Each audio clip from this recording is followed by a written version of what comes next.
अस्सलामुअलैकुम। पेशी खिदमत है अंबर नागमारिया सीरीज की कहानी ड्राउनी आवाज का राज, तीसरा हिस्सा। जब रात हो गई तो फाटक में से घुड़सवारों का एक दस्ता गुजरकर किले में आ गया। कोतवाल भी वहां मौजूद था। उसके बाद दूसरा दस्ता आया। उस दस्ते में सिपा सालार भी मौजूद था। अंबर ने देखा कि सिपा सालार को जंजीरों में जकड़ा हुआ है और वो सर झुकाए घोड़े पर बैठा है। सिपाही और कोतवाल सिपा सालार को अपनी हिरासत में लेकर सामने वाली कोठरी में दाखिल हो गए। थोड़ी ही देर बाद अंदर से ऐसी आवाजें आने लगी जैसे लकड़ी के तख्ते जोड़े जा रही हों। ठक ठक होती रही। अंबर समझ गया कि सिपा सालार को ताबूत में जिंदा बंद करके ऊपर तख्ते लगाए जा रही हैं। वो चौकस हो गया। चंद लम्हों बाद कोतवाल और सिपाही कोठरी से निकलकर एक तरफ चले गए। कोतवाल ने तमाम सिपाहियों को हुक्म दे दिया था कि जब सुपेरा किसी कोठरी में मंत्र फूंकने जाए तो उसे बिल्कुल न रोका जाए। सामने वाली कोठरी के बाहर एक सिपाही पहरे पर खड़ा हो गया था। अंबर मंत्र पढ़ते पढ़ते उठा और कोठरी की तरफ चला।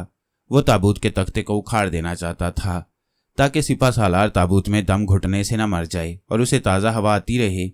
कोठरी के पास जाकर अंबर ने सिपाही से कहा, मैं अंदर मंत्र फूंकने जाना चाहता हूँ। सिपाही को चूंकि हुक्म था इसलिए उसने कोई एतराज न किया और अंबर को जाने की इजाज़त दे दी। अंबर कोठरी में दाखिल हो गया। वो यूं ही इधर उधर मंत्र पढ़ पढ़कर फूंकने लगा। सिपाही ने दरवाज़ा बंद कर दिया था। मंत्र फूंकते फूंकते अंबर तेजी से ताबूत के पास गया। लकड़ी का बड़ा ताबूत सामने वाली दीवार के साथ लगा था। अंबर ने जाते ही ताबूत की चपटी एक तरफ से जरा सी ऊपर उठा दी और ताबूत के साथ मुंह लगाकर कहा, सिपा सालार, मैं अंबर हूँ। मैं तुम्हारी जान बचाने आया हूँ। ये मैंने ताज़ा हवा के लिए तख्ता जरा सा उखाड़ दिया है। मैं आधी रात के बाद आपके पास फिर आऊँगा। ये कहकर अंबर कोठरी से बाहर निकल आया। सिपा सालार ने जब ताबूत के ऊपर का तख्ता एक तरफ से खिसकता देखा और अंबर की आवाज़ सुनी तो दिल में उसका शुक्रिया अदा किया और उसकी सादगी पर मुस्कुराया कि बेचारा मेरी क्या मदद कर सकेगा भला। मगर वो इस बात पर हैरान भी हुआ कि अंबर इस किले में दाखिल कैसे हो गया। अगर वो किले में दाखिल होकर उसकी कोठरी में आ सकते हैं तो मुमकिन है उसकी जान बचाने में भी कामयाब हो जाए। ताबूत के अंदर ताज़ा हवा आने से सिपा सालार को सांस लेने में आसानी हो गई थी, वरना इससे पहले उसका दम घुटने लगा था। दूसरी तरफ अंबर दोबारा सामने वाले दालान में बैठकर मंत्र पढ़ने लगा। फिर वो उठकर दूसरी कोठरी की तरफ गया। वहां भी फूंके मारी और वापस अपनी जगह पर आकर बैठ गया। अंबर ने देख लिया था कि जिस कोठरी में सिपा सालार का ताबूत था उसकी दीवार में छत के करीब एक रोशनदान बना हुआ था जिसकी दूसरी तरफ दरिया बह रहा था। चारों तरफ घुप अंधेरा था। रात बहुत ही तारीक थी। अंबर मौके के इंतजार में था। 1 घंटे बाद पहरे पर जो सिपाही खड़ा था वो चला गया और उसकी जगह दूसरा सिपाही आ गया। उस सिपाही को भी मालूम था कि अंबर सुपेरा तिलिस्मी सांप के लिए मंत्र पढ़ रहा है। अंबर उठकर उस पहरेदार के पास गया और बोला, मैं एक बार फिर अंदर मंत्र फूंकने जा रहा हूँ। मैं एक ज़बरदस्त तिलिस्मी अमल कर रहा हूँ। अगर मैं वापस जिंदा निकल आया तो कोई बात नहीं, लेकिन अगर मैं कोठरी से बाहर ना निकला तो समझ लेना कि तिलिस्मी सांप के साथ मैं भी सांपों की दुनिया में चला गया हूँ। मेरी तरफ से कोतवाल साहब को कह देना कि अब कोई सांप किले में नहीं आएगा। सिपाही परेशान सा होकर अंबर को तक रहा था। अंबर उसे परेशान छोड़कर कोठरी में दाखिल हो गया। अंदर जाते ही उसने ताबूत के ऊपर वाले तख्ते को उखाड़ दिया। ताबूत में सिपा सालार लेटा था। उसे रस्सियों से बांध दिया गया था। अंबर ने उसे खामोश रहने का इशारा किया और उसकी रस्सियां खोलकर ताबूत से बाहर निकाला। फिर उसके कान में सरगोशी की, इस रोशनदान में से नीचे दरिया में कूद जाओ। अंबर दीवार के साथ लगकर खड़ा हो गया। सिपा सालार ने उसके कांधों पर पांव रखा और ऊपर रोशनदान में चढ़ गया। उसने दूसरी तरफ झांक कर देखा। नीचे दरिया अंधेरी रात में ठाठे मार रहा था। सिपा सालार के लिए जान बचाने का इससे ज्यादा सुनहरी मौका और कभी नहीं मिल सकता था। चुनाचे उसने दरिया में छलांग लगा दी। एक हल्के से शोर के साथ सिपा सालार दरिया में जा गिरा। वो नीचे ही नीचे उतरता चला गया। फिर उसने अंदर ही अंदर तैरना शुरू कर दिया। तैरता तैरता वो बहुत दूर निकल गया। दूसरी तरफ अंबर ताबूत में लेट चुका था। उसने ढकना ऊपर डालकर तख्ते की मेखों को अंदर से जोर से खींचा और तख्ता पूरी तरह ताबूत के ऊपर बैठ गया। ये काम सिर्फ अंबर ही अपनी खास ताकत से कर सकता था। बाहर पहरेदार खामोश खड़ा था। सोच रहा था कि अभी तक सुपेरा बाहर नहीं निकला। जब आधा घंटा गुजर गया तो उसने दरवाज़ा खोलकर कोठरी में देखा। कोठरी में सिपा सालार का ताबूत मौजूद था मगर अंबर गायब था। पहरेदार सिपाही का रंग उड़ गया। इतने में किले के बड़े दरवाजे पर शोर उठा कि राजा की सवारी आ गई है। पहरेदार सिपाही ने सोचा कि उसे इस मामले को यहीं दबा देना चाहिए। यकीनी तौर पर सुपेरा सांपों की दुनिया में चला गया है, वो खुद भी कह रहा था। अब अगर उसने कोतवाल को ये बात बता दी तो वो उसे नौकरी से निकाल देगा, बल्कि हो सकता है उसे कत्ल भी करवा दे। चुनाची जब उसने कोतवाल को अपनी तरफ आते देखा तो उसने जल्दी से आगे बढ़कर कहा, हजूर सपेरा आपको सलाम कहता था, वो तमाम कोठरियों में मंत्र फूंक कर चला गया है। कोतवाल को कुछ ताजुब जरूर हुआ, लेकिन चूंकि राजा की सवारी किले में पहुंच चुकी थी, इसलिए कोतवाल ने सपेरे पर कोई खास तवज्जो न दी और वो राजा की तरफ दौड़ा। राजा ने कोतवाल से पूछा, सिपा सालार का ताबूत तैयार है?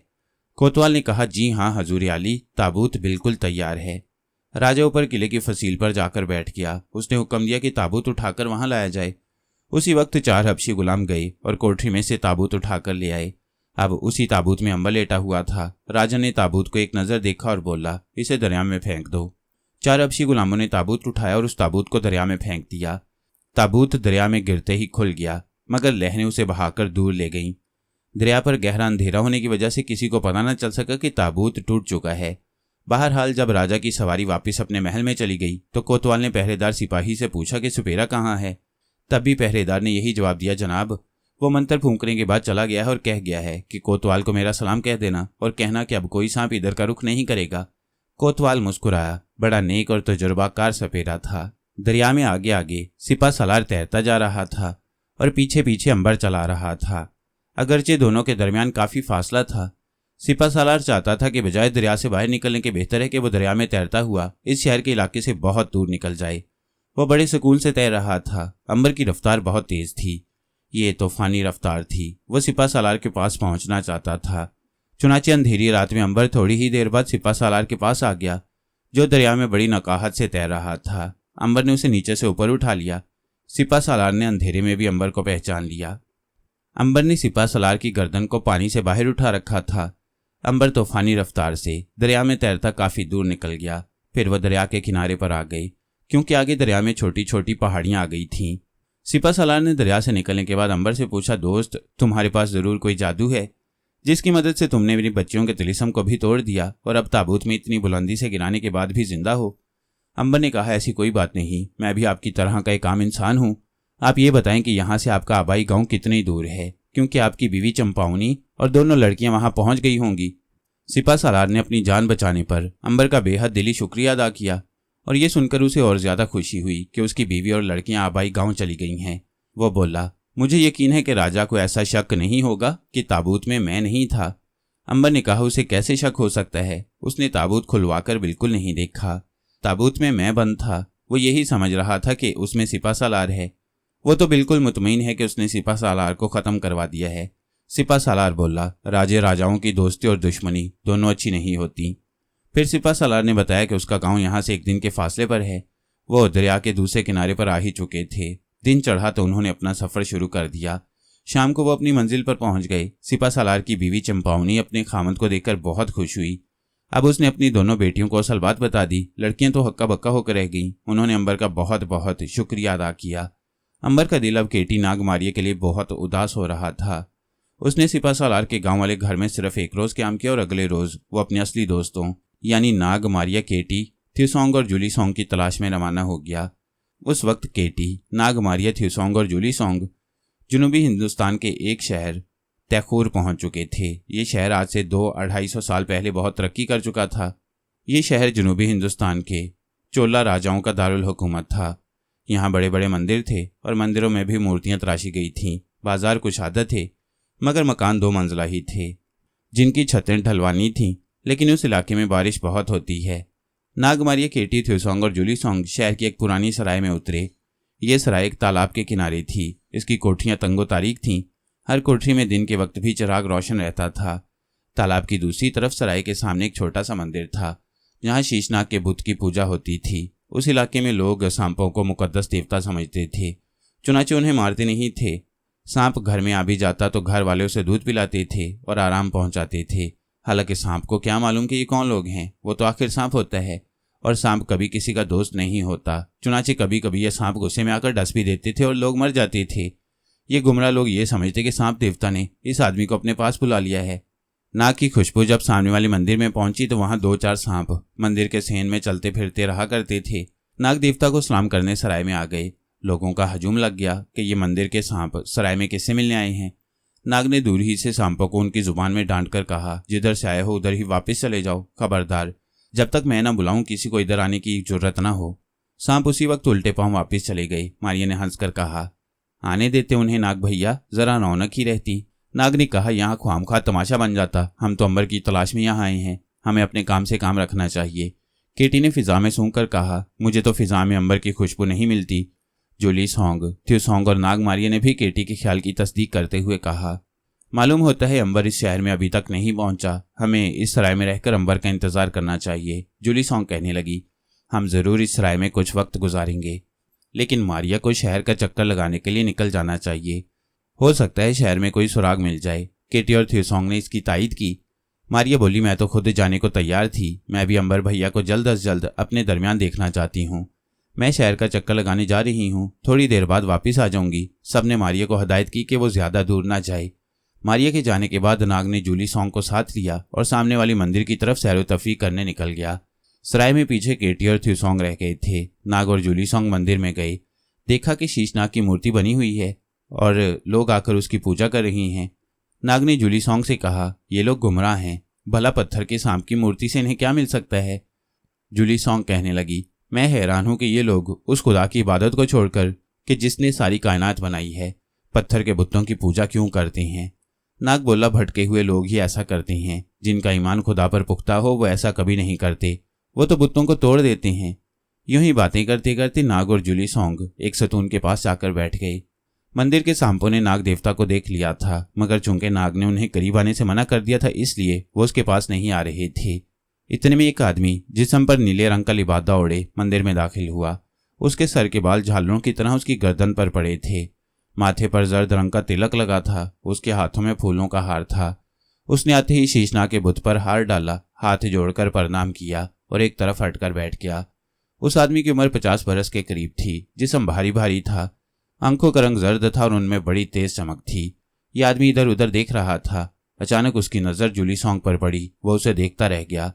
जूली सॉन्ग ने इत्तफाक से उसकी तरफ देखा तो उसे घूरते हुए पाकर नाग से कहने लगी, ये नीले लिबादे वाला आदमी कौन है? ये मेरी तरफ बड़े गौर से देख रहा है।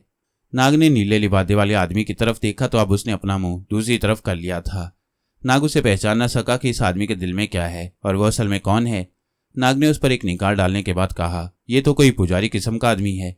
जूली सॉन्ग बोली, मुझे तो किसी दूसरी दुनिया का आदमी लगता है। देखो, इसका रंग यहाँ के लोगों की तरह काला नहीं है बल्कि जर्द है और आंखें भी चीन के लोगों की तरह की हैं। नाग ने कहा, हो सकता है कोई सयाह हो और हिंदुस्तान की सैर व तफरी करने आया हो। यहाँ हर साल हजारों सयाह आते हैं और यहाँ की सैर करके वापस चले जाते हैं। एक छोटी लड़की भागती हुई जूली सॉन्ग के पास आ गई। वो मुस्कुरा रही थी। उसके हाथ में छोटा सा फूलों का हार था। अपनी तोतली जुबान में बोली, ये हार मेरे गले में बांध दो। जूली सॉन्ग और नाग को ये लड़की बड़ी प्यारी लगी। जूली सॉन्ग ने हार लड़की के गले में डालकर पीछे से धागा बांध दिया। लड़की ने मुस्कुराकर शुक्रिया अदा किया और भाग गई। कितनी प्यारी बच्ची थी, जूली सॉन्ग ने कहा। नाग बोला, बच्चे फरिश्ते होते हैं। बच्चों में इंसान को इंसानियत की सच्ची झलक मिल जाती है।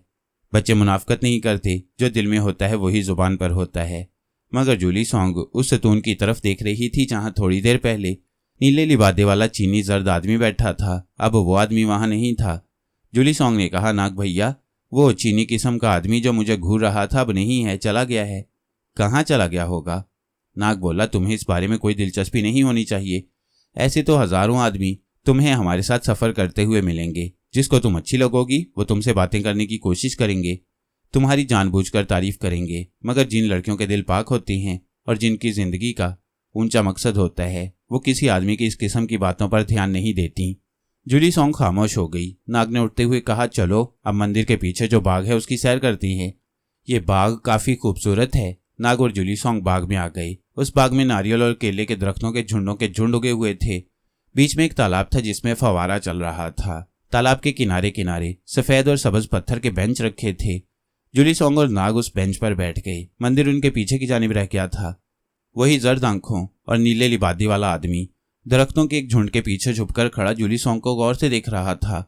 उसने अपने लिबादे के अंदर हाथ डालकर कमीज की जेब में से एक छोटी सी डिबिया निकालकर उसे देखा।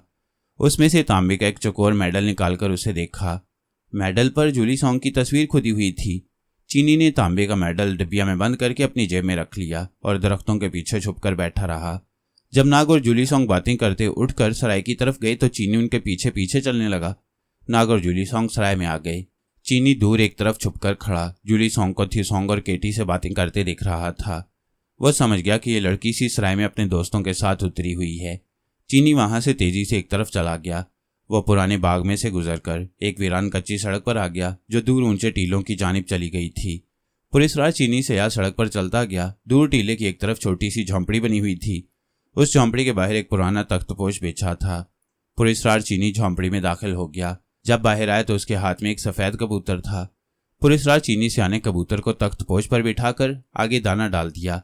फिर एक कागज पर यह सतरें लिखीं, जिसकी तलाश थी वो मिल गई है, मैं उसे लेकर जल्दी आ रहा हूँ।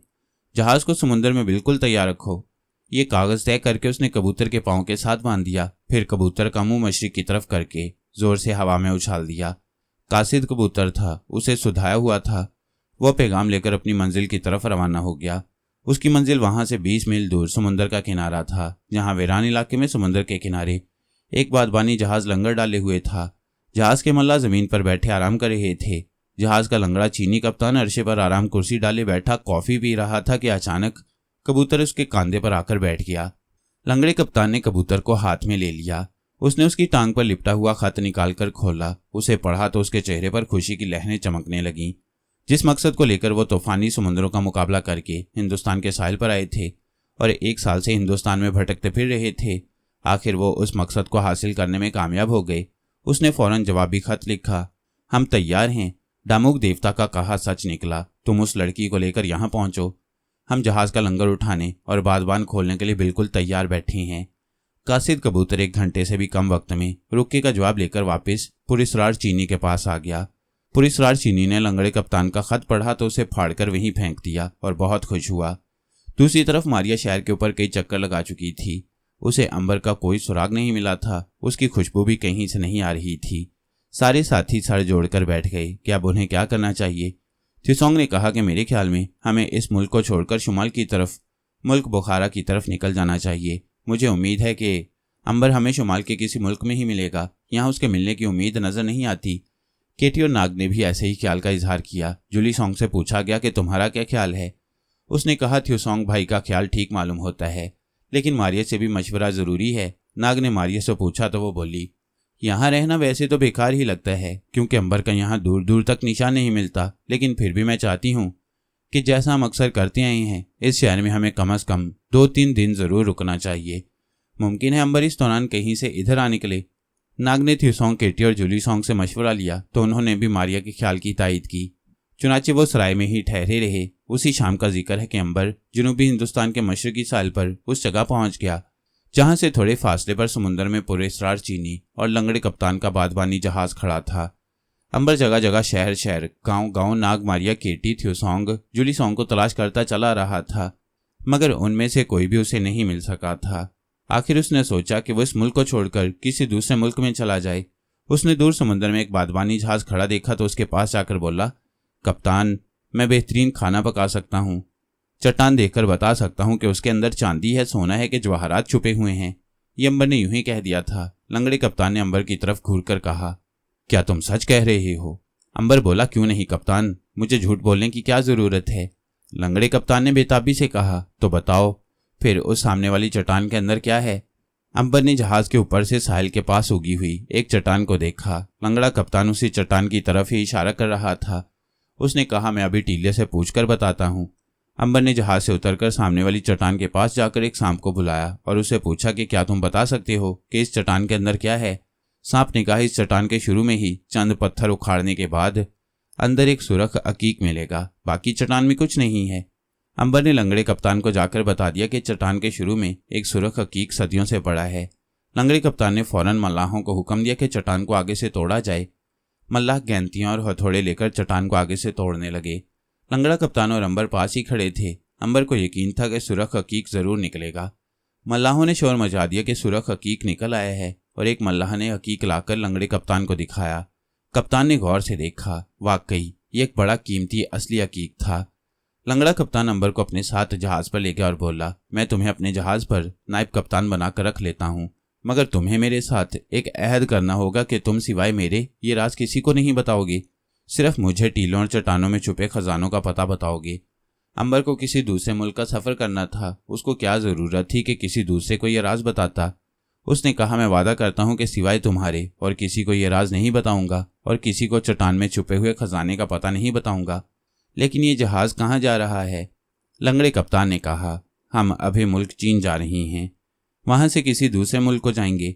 अंबर ने सोचा कि चलो पहले चीन चलकर केटी नागमारिया को तलाश करती हैं, अगर वो वहां ना मिले तो फिर किसी दूसरे मुल्क की राह लूंगा। लंगड़े कप्तान ने अंबर को नायब कप्तान की वर्दी दी जो उसने पहन ली। लंगड़े कप्तान ने ऐलान कर दिया कि अंबर आज से हमारा नायब कप्तान है। अंबर ने पूछा, ये जहाज कब चीन की तरफ रवाना होगा? लंगड़ा कप्तान कहने लगा, यहाँ एक करीबी शहर में मेरा एक साथी कुछ जरूरी चीजें लेने गया हुआ है, जो ही वो आ गया जहाज यहाँ से लंगर उठा लेगा। लंगड़े कप्तान का वही पुरस्कार चीनी साथी था जो जुली सॉन्ग को उठा ले जाने की फिक्र में सराय के चक्कर काट रहा था। वो फकीर का भेष बदलकर सराय के बाहर एक तरफ बैठ गया था। उसने इतनी महारत से भेष बदला था कि जुली सॉन्ग और नाग भी उसे नहीं पहचान सके थे। उसी शाम का जिक्र है कि जुली सॉन्ग कोठरी के बाहर चबूतरे पर बैठी अपने बालों में कंघी फेर रही थी। पुरस्कार चीनी फकीर के भेष में उसे गौर से देख रहा था। उसे इसी घड़ी का इंतजार था कि कब जुली सॉन्ग अपने बालों में कंघी फेरती है।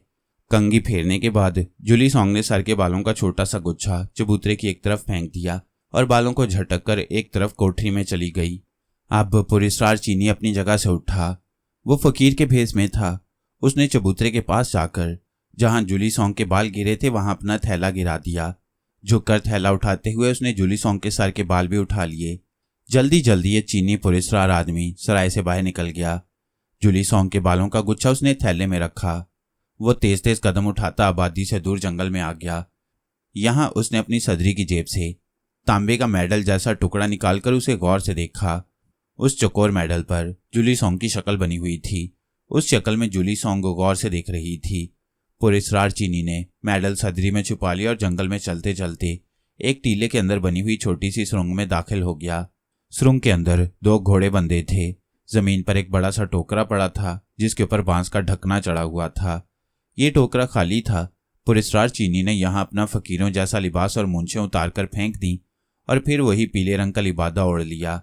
वह सुरंग के बाहर आकर आसमान को देखने लगा। उस वक्त सूरज गरूब हो रहा था। पुरस्कार चीनी को रात होने का इंतजार था। वो कुछ देर बैठा रहा, फिर उठकर इधर उधर टहलने लगा। उसने लंगड़े कप्तान को कबूतर के जरिए पैगाम भिजवा दिया था और इसका जवाब भी उसे मिल गया था। मगरबी साहिल पर समुद्र में लंगड़े कप्तान का बादबानी जहाज तैयार खड़ा था। जब रात हो गई तो पुरस्कार चीनी ने सुरंग के अंदर आग रोशन कर ली। पत्थरों में लकड़ियां लगाकर उसने आग जलाई और उसके सामने 2 जानू होकर बैठ गया। उसने आंखें बंद कर लीं और मुंह ही मुंह में कोई मंत्र पढ़ना शुरू कर दिया। आधे घंटे तक वो मंत्र पढ़ता रहा। इसके बाद वो उठा और आग के गिर्द चक्कर लगाने लगा।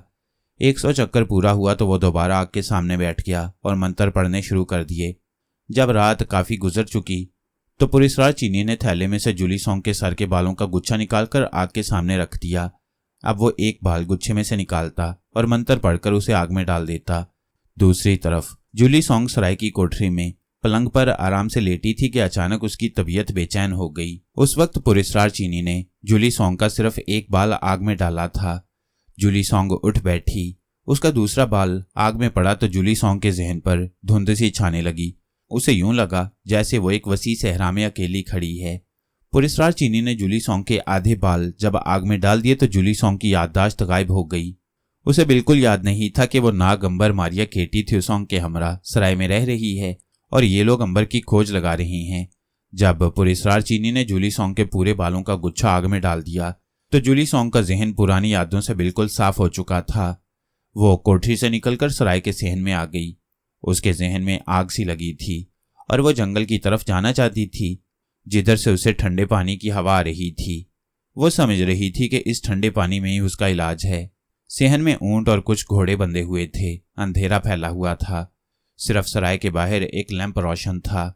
नागमारिया केटी थ्योसॉन्ग साथ वाली कोठरी में आराम कर रहे थे। जुली सॉन्ग को बिल्कुल याद नहीं था कि अंबर नाग केटी मारिया थ्योसॉन्ग उसके साथी हैं। उसे तो सिर्फ जंगल में जाने की लगन थी। वो सराय से निकली और जिधर से उसे ठंडे पानी की हवा आ रही थी उधर को चल पड़ी। वो अंधेरे में आबादी से दूर होती गई। फिर जंगल शुरू हो गया। उस जंगल में से जुली सॉन्ग बड़ी जल्दी से गुजर गई। उसके जिस्म में गर्मी पैदा हो रही थी। अब सामने से उसे ठंडी हवा आने लगी थी। वो इस ठंडी हवा की तरफ दौड़ी जा रही थी। जब वो टीले वाली सुरंग के पास आ गई तो पुरस्कार चीनी उसके सामने खड़ा था। वो मुस्कुरा रहा था। जूली सॉन्ग को देखते ही उसने दोनों बाजू बुलंद किए और बोला, शहजादी जूली का आना मुबारक हो। जूली सॉन्ग ने चीनी की तरफ देखकर कहा, मुझे आग लगी है, पानी कहाँ है? पुलिसराज चीनी उसे चश्मे पर ले गया। जूली सॉन्ग ने चश्मे के ठंडे पानी में छलांग लगा दी। वो चश्मे के पानी में गोता लगा गई। चश्मे में नहाने से उसकी रूह को सुकून मिल गया। वो चश्मे के पानी से बाहर निकली तो पुलिसराज चीनी ने कहा, शहजादी जूली, मेरे साथ सुरंग में आ जाओ। तुम्हारी कनीजें ताज लिए तुम्हारी राह देख रही हैं। जूली सॉन्ग शहजादियों की तरह चलती हुई चीनी के साथ सुरंग में दाखिल हो गई। सुरंग में आग का अलाव बुझ चुका था। जूली सॉन्ग बुझी हुई आग के पास बैठ गई। उसने आंखें बंद कर लीं और कहा, मेरा ताज कहाँ है? मेरा महल कहाँ है? मेरा तख्त कहाँ है? मुझे मेरी शाही महल में ले चलो। पुलिसराज चीनी ने बुझी हुई आग में से थोड़ी सी राख निकाली और जूली सॉन्ग के जिस्म पर छिड़क दी। जूली सॉन्ग का जिस्म छोटा होना शुरू हो गया। चीनी ने जेब से चौकोर तांबे का मेडल निकालकर जूली सॉन्ग को हथेली पर उठा लिया, फिर उसे मेडल पर चिपका दिया। जूली सॉन्ग एक उभरी हुई तस्वीर की तरह मेडल पर चिपक गई। चीनी ने हल्का सा कहकहा लगाया और मेडल जेब में रख लिया। टोकरा एक घोड़े पर लादा और दूसरे घोड़े पर खुद सवार होकर मगरबी साहिल की तरफ रवाना हो गया। सारी रात और सारा दिन वह जंगल और वीरान मैदानों में सफर करता रहा। दूसरे रोज शाम होने से पहले वो साहिल समुंदर पर पहुंच गया। उसने देखा कि लंगड़े कप्तान का बादबानी जहाज समुद्र में लंगर डाले खड़ा है। पुलिसराज चीनी घोड़े से उतरकर समुद्र के किनारे आ गया। लंगड़ा कप्तान उसे देखकर जहाज से उतरकर नीचे आ गया। वो चीनी को एक तरफ ले गया और राजदारी से बोला, क्या तुम शहजादी को अगवा करने में कामयाब हो गई हो? पुलिसराज चीनी ने फातिहाना मुस्कुराहट के साथ कहा, शहजादी जूली मेरी जेब में है। फिर उसने जेब से तांबे का मेडल निकाल कर दिखाया, जिसके दोनों जानिब जूली सॉन्ग की शक्ल उभरी हुई थी। पुलिसराज चीनी बोला, इसमें से एक जूली शहजादी जिंदा है। अब बादबान खोल दो, हमें चीन की तरफ जाना है। लंगड़ा कप्तान और पुलिसराज चीनी जहाज पर चढ़ गए। कप्तान ने हुक्म दिया, लंगर उठाकर बादबान खोल दो, हम अपने सफर पर रवाना हो रहे हैं। उसी वक्त जहाज का लंगर खींच लिया गया। सुतूनों के साथ लपेटे हुए बादबान खोल दिए गए। बादबानों में हवा भर गई। लंगड़ा कप्तान व्हील के सामने खड़ा हो गया। वो व्हील घुमाकर जहाज को समुद्र में एक तरफ ले जाने लगा। जहाज आहिस्ता आहिस्ता साहिल से दूर होना शुरू हो गया। पुलिसराज चीनी भी वहीं मौजूद था कि नीचे से अंबर नायब कप्तान की वर्दी पहने ऊपर आ गया और बोला, कप्तान हम कितने दिनों में चीन पहुंचेंगे? लंगड़े कप्तान ने कहा, 2 महीने लग जाएंगे। पुलिसराज चीनी ने अंबर को देखा तो पूछा, ये नौजवान कौन है कप्तान? इससे पहले मैंने इसे जहाज पर नहीं देखा। लंगड़ा कप्तान बोला, ये नायब कप्तान अंबर है, मैंने इसे नायब कप्तान बना दिया है। इसकी क्या जरूरत थी कप्तान? पुलिसराज चीनी ने ताज्जुब से पूछा। लंगड़ा कप्तान चीनी साथियों को एक तरफ ले गया और बोला, ये जमीन और टीले को देखकर बता देता है कि उसके अंदर खजाना दफन है। फिर उसने सुरख हकीक निकालकर चीनी को दिखाया और कहा, ये सुरख हकीक इस अंबर ने एक चट्टान में से निकाला है। उसने कहा, चट्टान के शुरू में ही एक कीमती हकीक मौजूद है। हमने चट्टान को तोड़ा तो ये सुरख हकीक निकल आया। ये आदमी हमारे बड़े काम आएगा। हम इसकी मदद से पुराने खंडरात और महलात में दबे हुए खजाने निकाल सकेंगे। पुलिसराज चीनी बोला, लेकिन इसको शहजादी जूली और अपने खास राज के बारे में कुछ ना बताना। लंगड़ा कप्तान बोला, मैं इतना अहमक नहीं हूं। चीन में इससे किसी पुराने और बड़े खजाने का पता पूछकर हम इसे कत्ल कर देंगे। दोनों मुस्कुराए। फिर पुलिसराज चीनी नीचे अपने छोटे से कैबिन में आ गया। उसने जूली सॉन्ग की शक्ल वाला मेडल अपनी जेब में ही रखा और बर्थ पर लेट गया। जहाज खुले समुद्र में चीन की तरफ बढ़ा जा रहा था। पीछे जब रात गुजर गई तो मारिया ने केटी, नाग और थ्यूसोंग से कहा, अब हमें मिलकर शहर का एक चक्कर लगाना चाहिए। हो सकता है अंबर का कोई खोज मिल जाए। केटी बोली, जूली सॉन्ग साथ वाली कोठरी में है, उसे भी साथ लिए चलते हैं। मारिया ने कहा, मैं उसे लाती हूँ। फिर अचानक सांस लेकर बोली, लेकिन मुझे जूली सॉन्ग की खुशबू नहीं आ रही, क्या तुम्हें आ रही है?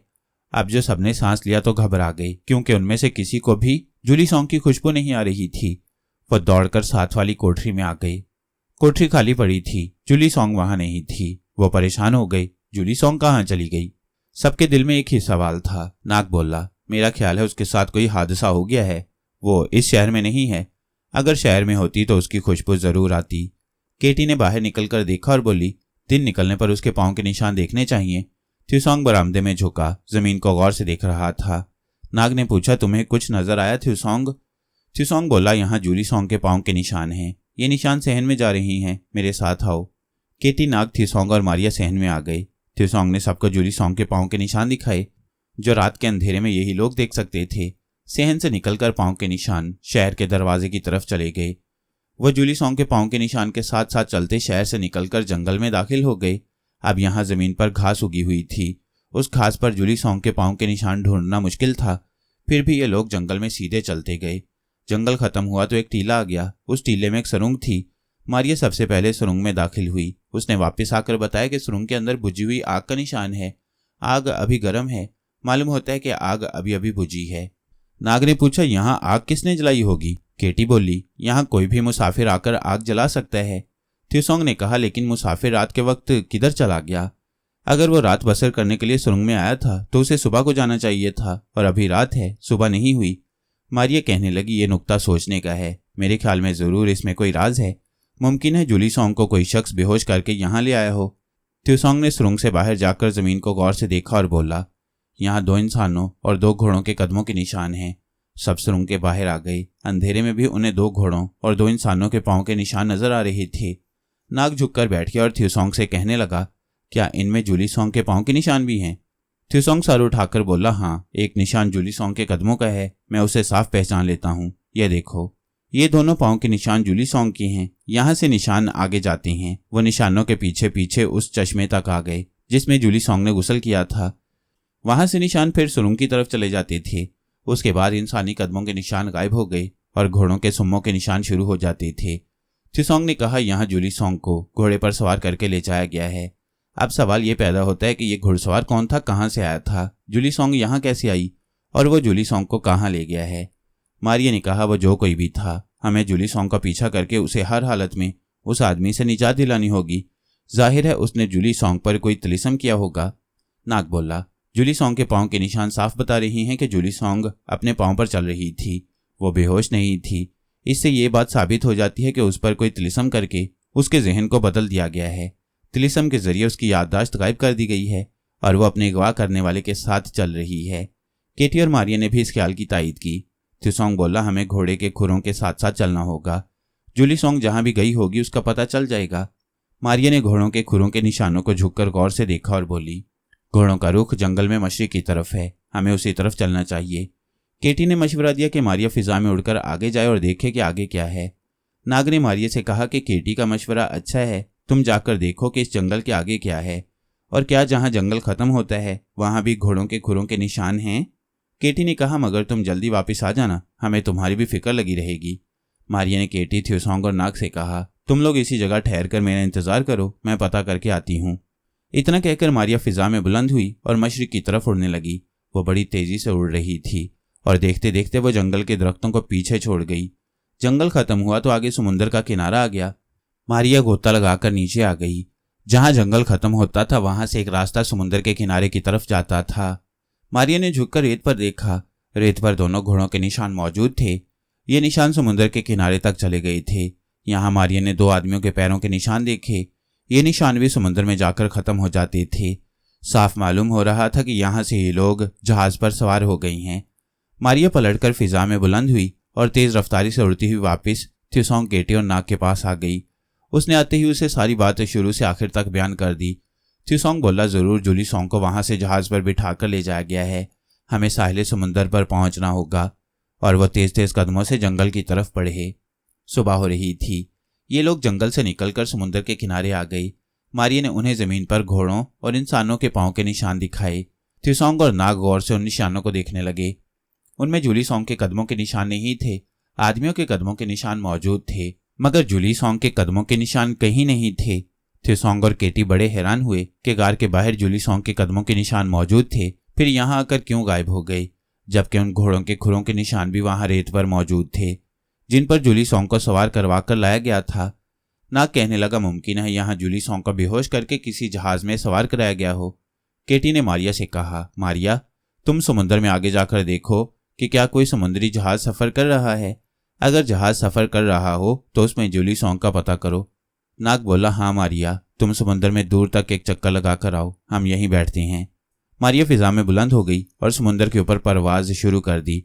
उस वक्त तक लंगड़े कप्तान का जहाज समुद्र में तेज हवाओं की वजह से काफी आगे निकल चुका था। मारिया खुले समुद्र में आ गई। उसने अपना रुख मशरिक की तरफ कर रखा था, मगर खुले समुद्र में आते ही बड़े जोर की आंधी चलने लगी।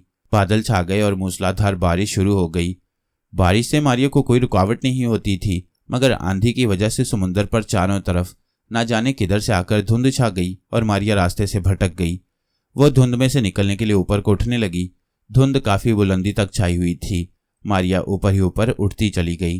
जब वो धुंध से पार हुई तो आगे बादल आ गए जिनमें बिजलियां चमक रही थीं। मारिया उन बादलों में घुस गई। वो बादलों से भी ऊपर उठने लगी। काफी बुलंदी पर जाने के बाद बादल भी खत्म हो गए।